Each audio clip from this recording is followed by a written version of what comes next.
यह जब मैं घर से गुस्से में बड़बड़ाते हुए निकल आया था और बस स्टैंड की तरफ आगे बढ़ने लगा। मैं मन ही मन बड़बड़ा रहा था, पता नहीं कितने पैसे छुपा के रखे हैं, लेकिन मेरे लिए एक बाइक नहीं ले सकते। अब मैं यहाँ से चला जाऊंगा और तब तक वापस नहीं आऊंगा जब तक मैं खुद के पैसों से बाइक नहीं खरीद लेता।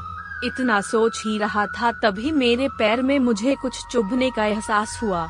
नीचे देखा तो समझ आया कि जल्दबाजी में पापा के जूते पहनाया हूँ।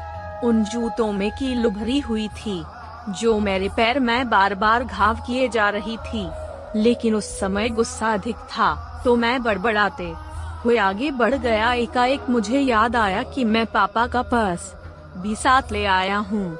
मेरे खुराफाती दिमाग में एक ख्याल आया, क्यों ना आज पापा का पर्स चेक किया जाए जिसे आज तक उन्होंने किसी को हाथ तक नहीं लगाने दिया था। पता नहीं कौन सा खजाना छुपा है इस पर्स में जो किसी को हाथ नहीं लगाने देते थे। जब मैंने पापा का वह पुराना पर्स खोलकर देखा तो उसमें पैसे तो नहीं मिले, लेकिन पैसों की जगह पर एक डायरी रखी हुई थी।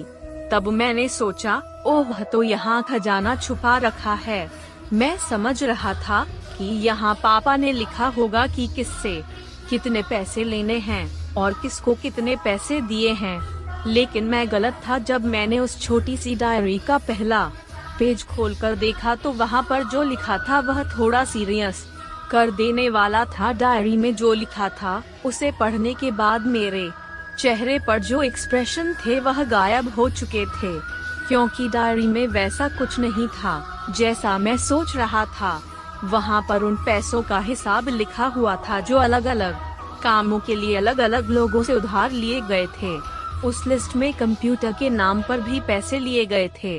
कुछ यूं लिखा था, 50,000 बेटे के कंप्यूटर के लिए।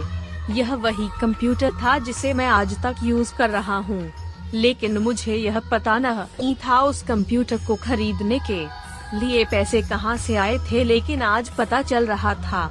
मुझे आज भी याद है जब मैंने पहली बार कैमरे के लिए जिद की थी, जो मेरे पापा ने मुझे 2 हफ्ते बाद मेरे बर्थडे पर ला कर दिया था, जिसे देखकर मैं बहुत खुश हुआ था। और मुझे खुश देखकर मुझसे कहीं ज्यादा अगर कोई खुश था तो वह थे पापा। अब मेरे चेहरे से गुस्सा एकदम गायब हो चुका था। जब मैंने आगे का पन्ना पलटा तो वहाँ पर कुछ विशेष इच्छाएं लिखी हुई थी। पहली जो विश थी उसमें जो लिखा हुआ था, अच्छे जूते पहनना। यह बात मेरी कुछ समझ नहीं आई। तभी मेरा पाँव अचानक सड़क पर भरे हुए पानी पर जा पड़ा और तभी मेरे पाँव में कुछ गीलीपन होने का एहसास हुआ। जब मैंने जूता उतार कर देखा तो उसका तला टूटा हुआ था। यह देखकर मुझे डायरी में लिखी बात याद आ गई। तभी मुझे माँ पापा की कई बातें भी याद आ रही थी कि कैसे माँ जब कहा करती थी पापा से, अब तो जूते पुराने हो गए, नए ले लीजिए, तो पापा अक्सर यह कहकर टाल दिया करते थे, जूते अभी और चलेंगे, अभी कुछ दिन पहले तो लिए थे। मुझे आज समझ आ रहा था कि कितने दिन और चलेंगे। साथ ही साथ यह भी समझ आ रहा था कि पापा पर्स को क्यों छुपा कर रखते थे। तभी उस डायरी को पढ़ते हुए बस स्टैंड पर पड़ी बेंच पर आकर बैठ गया। अब उस डायरी का आखिरी पन्ना बचा हुआ था।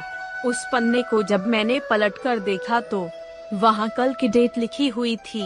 तारीख के नीचे लिखा हुआ था 50,000 रुपए बाइक के लिए। बस इतना पढ़ा और दिमाग सन्न रह गया।